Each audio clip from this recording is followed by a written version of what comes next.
What if Deku was a god of destruction? Part 3.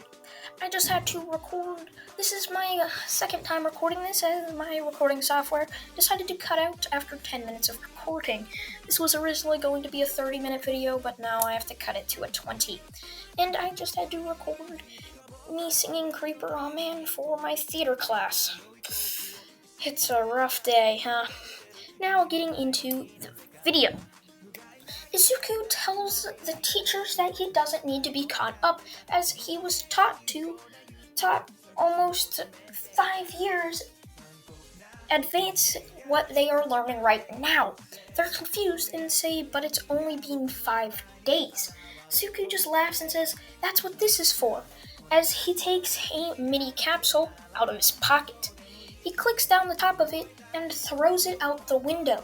This ends up landing on the ground, and out poofs a sort of circular-like machine. This would be the time chamber. They're shocked by this and say, but how? That goes against all laws of physics. Suku just laughs and says, well, my father's from a different universe, and they figured how to do this. The company's called Capsule Corp. I might be able to get help from them. You see, they don't have quirks. We'd probably be on their same level of intelligence. Quirks never developed here. They're just shocked at how intelligent Izuku seems and how intelligent they would be without quirks. Now after this, Nezu just tells them, alright, go get your students prepared for the UA Sports Festival. Now, all the teachers go to their separate classes as they tell the students to get ready for the sports festival. They hand out their gym uniforms, and Aizawa gives Izuku a gi, much to all the classes' mystery, as Aizawa tells the students that it's because he requested to have to use a gi. All the students walk out as Midnight tells them it's time for the first year representative to come up. Izuku yells for everyone to try their hardest and that he's looking forward to a good fight. Now, after this, Izuku goes back to where his class is. All the other classes are thinking, why is that one kid wearing a different uniform than us? Now after this, Midnight goes ahead and gets a wheel as she grabs the top of it and spins it down. This reveals that they will be doing a 1v1 against their class, and only the top 3 will remain. She spins it again as it reveals they will be doing a chess match, and does it again, revealing that they will have to do a race which will decide the final 8 people.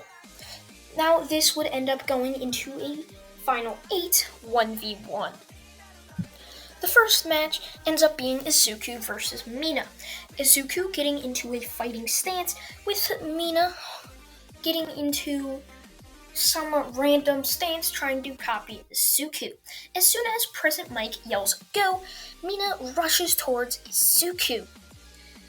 Izuku easily dodges Mina's attack, grabs her neck and slams her against the ground, and puts his foot on her back and then chops her neck, knocking her out. He ends up doing this to Mineta as well, and multiple of his other classmates. This would end up having the final 3 kids in his class be Todoroki, Bakugo, and himself, Izuku.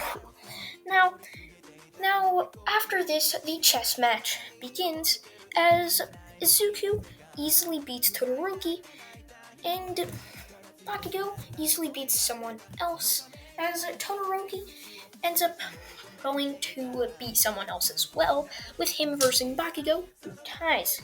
Mirio wins, but Tamaki and Nejire tie as well. If I didn't say it already, all 3 years are going to be in this sports festival. Now, after all the chess matches are done, the race begins. Izuku easily getting past all of the obstacles, just flying past them, anything he got in his way, easily destroying it with a ki blast.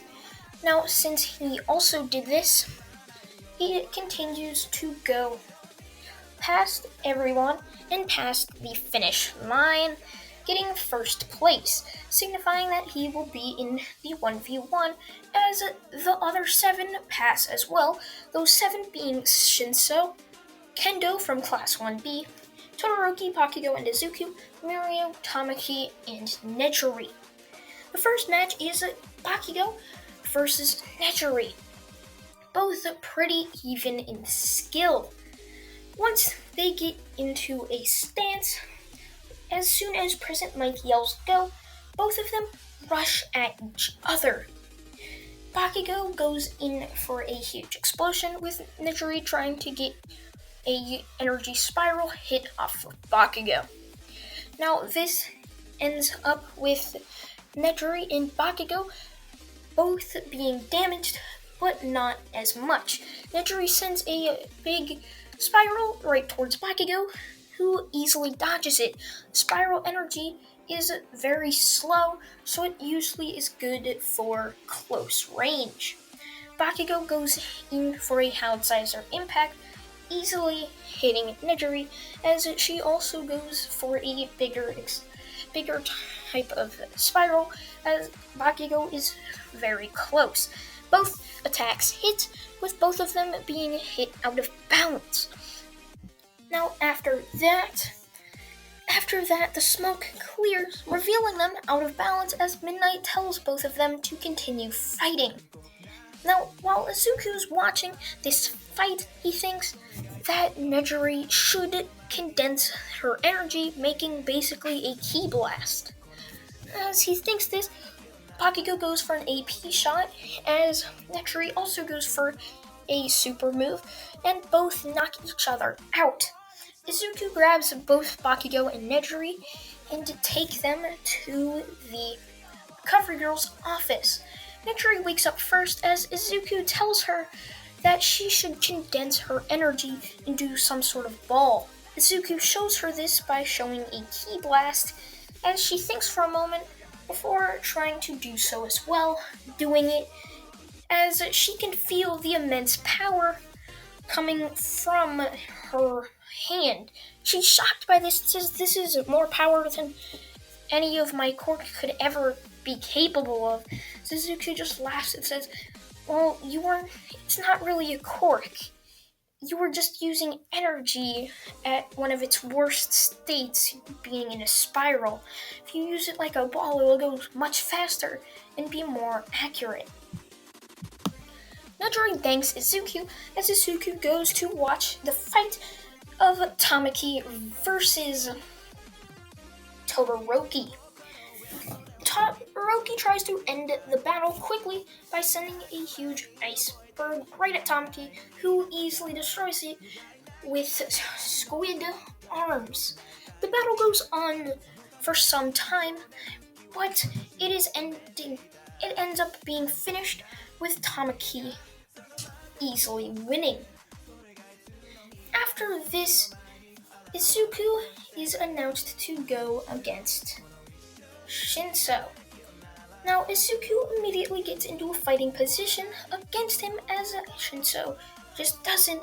As soon as Crescent Mike yells go, Shinso tries to brainwash Izuku, as Izuku starts having his ki flare, as he immediately charges at Shinso and punches him to the ground, as he just looks at Shinso and says, "You're really trying to brainwash me. Could have at least said something. All you do, you have no chance at winning if you rely on your quirk as much as you do. You should have trained your body so you can at least fight when your quirk doesn't work." As Izuku kicks Shinso into the wall, knocking him out, as Izuku ends up having to face Tamaki. Izuku goes up against Tamaki, as Tamaki sends tentacles right at Suku.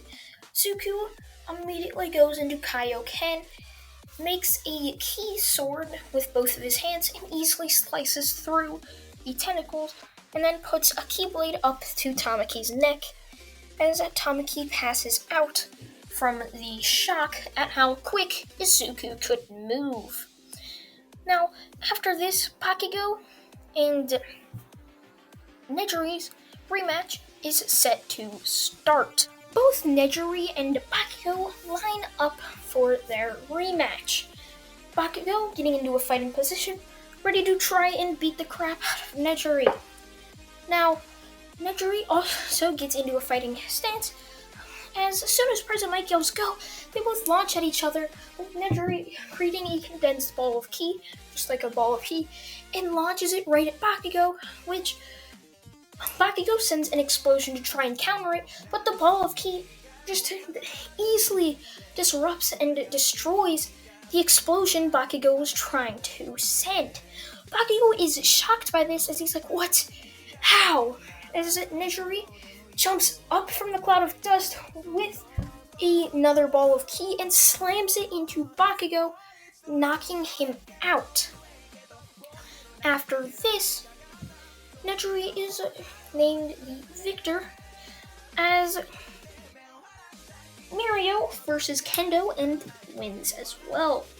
There's only 3 people left: Nejire, Izuku, and Mirio.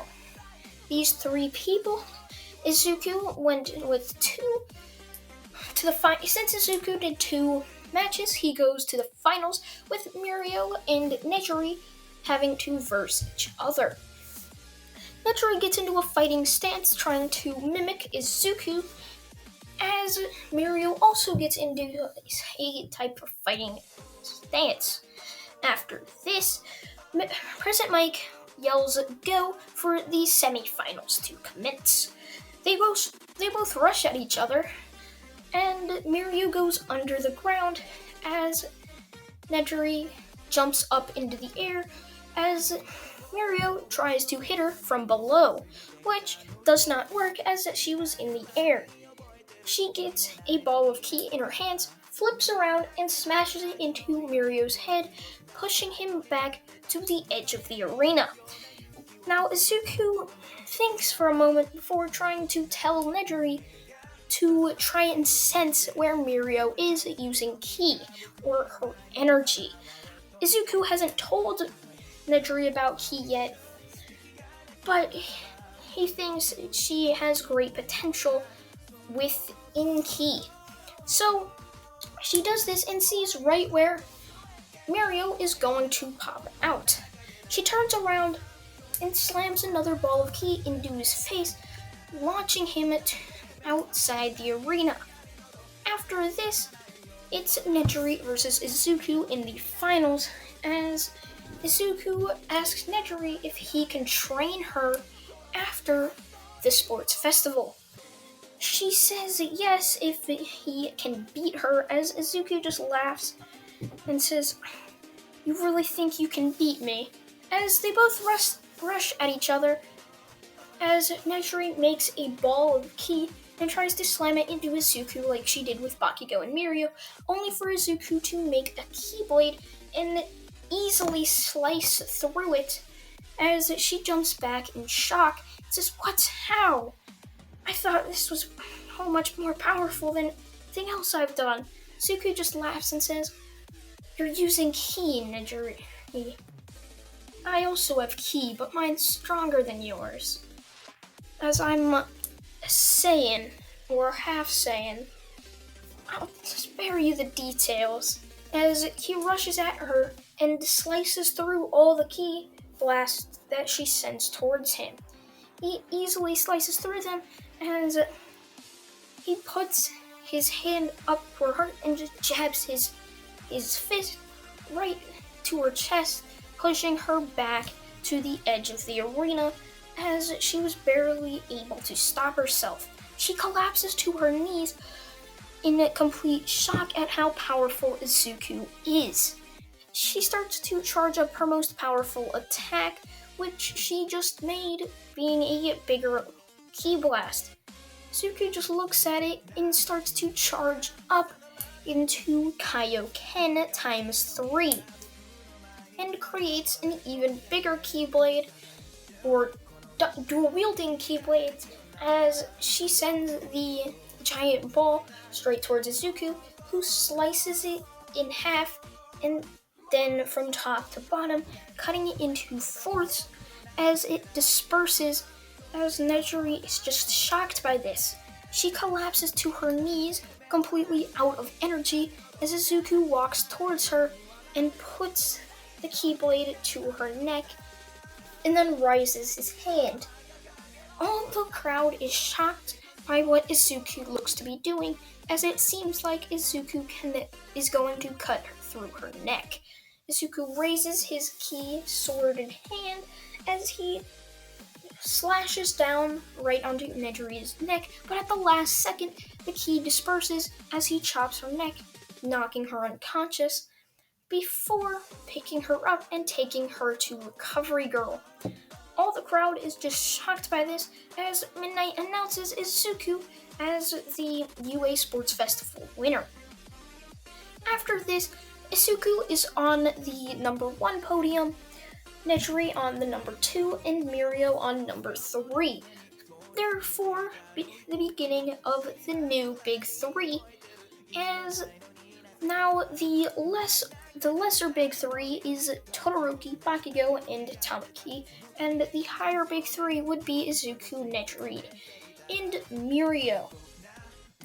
After this, Nejire and Izuku start walking home, as Izuku says that they need to train, as he gets out the capsule of the time chamber and tells her that they are going to train for 5 days to get her somewhat to Izuku's level before being meeting his father.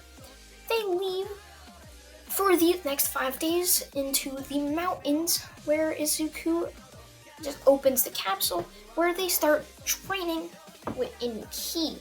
Izuku teaches her how to use the Spirit Bomb, the Kamehameha Wave, and Kaioken all the way up to times 5. Now, that's how far they got in 5 years of training. Izuku also had to teach her martial arts, so she wouldn't just be a random ki user who just spams ki attacks, like spamming like the attack button or spamming the shoot button in something like Fortnite. So after this, they return to UA after the 5-day break, much to the shock of everyone who tried to get into contact with them. Suku just says he was out training Nejire because he saw that she had a great ki talent. Everyone else rushes towards him and tries to get him to sense ki in them to see if they have any talent as well, which Izuku just waves off, saying that it's not that simple, as Nejire supposedly had a energy quirk when really she was quirkless and just using some type of ki that she figured out before the quirk doctor could tell her she was quirkless. This brings up a memory of Nejire, as she says, well, yeah, the quirk doctor said I was quirkless, but he couldn't explain why I somehow had a quirk. Suku just laughs and says, well, you were already using ki, but in its worst form.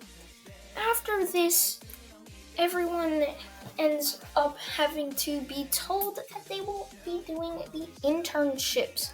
Suku is offered to become a temporary hero with Nejire as his sidekick. He takes this chance, and now he needs to figure out a hero name. And I'm just going to say he's going to have basically like Vegeto's clothes, but that I'm going to leave the hero name up to you guys. And that's where I'm going to leave it off. I hope you guys did enjoy this 20-minute video, and you all did say what type of editing style you wanted me to do, so I guess I will start to do that type of editing style. So thank you all for watching, and goodbye.